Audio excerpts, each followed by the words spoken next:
We didn't become the most powerful species because we were the fastest. We did it because we connected. If you're not building connection, you're not building leadership. Period. Monday's episodes are great stories, but if they don't change how you lead, what's the point? This is Applied Leadership. Every Thursday, I break down what to do with what you heard. This episode is bringing on the likes of my episode with Dr. Mark Williams. Dr. Mark Williams didn't just bring neuroscience to the table. He gave you the why behind how great leaders communicate, collaborate, and connect. Let's get into it. Takeaway number 1, empathy is your evolutionary edge. Mark said it straight. We didn't dominate this planet because of speed or strength, but because of empathy, collaboration, and communication. That's not just poetic, it's biologically accurate. Lieberman found that the default mode of the human brain is social thinking, even when we're resting. Decity and Jackson showed that empathy is hardwired into our neurobiology, activating the same regions we use for decision-making and planning.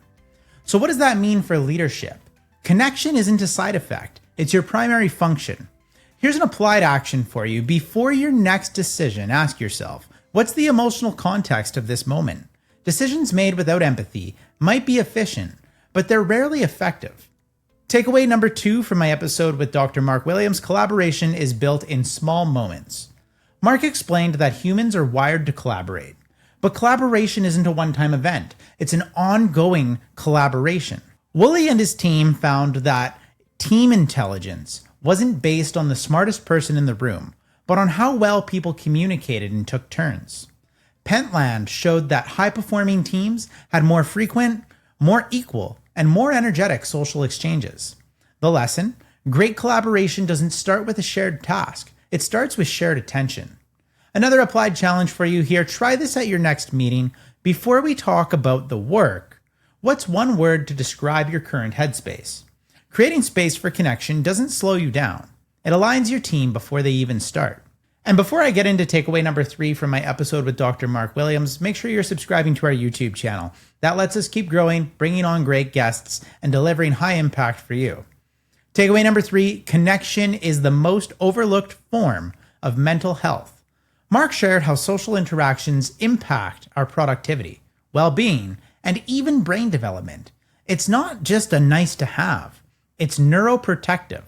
Cacioppo and Patrick found that chronic loneliness produces cortisol spikes, decreased immune function, and reduced cognitive performance. Ozalek and Barsade demonstrated that leaders who cultivate emotional connection see reduced burnout and higher engagement across teams. Let's be clear, isolation kills momentum. Connection sustains it. Another applied leadership action for you here: make connection a metric. Ask weekly, who on my team might be feeling isolated right now?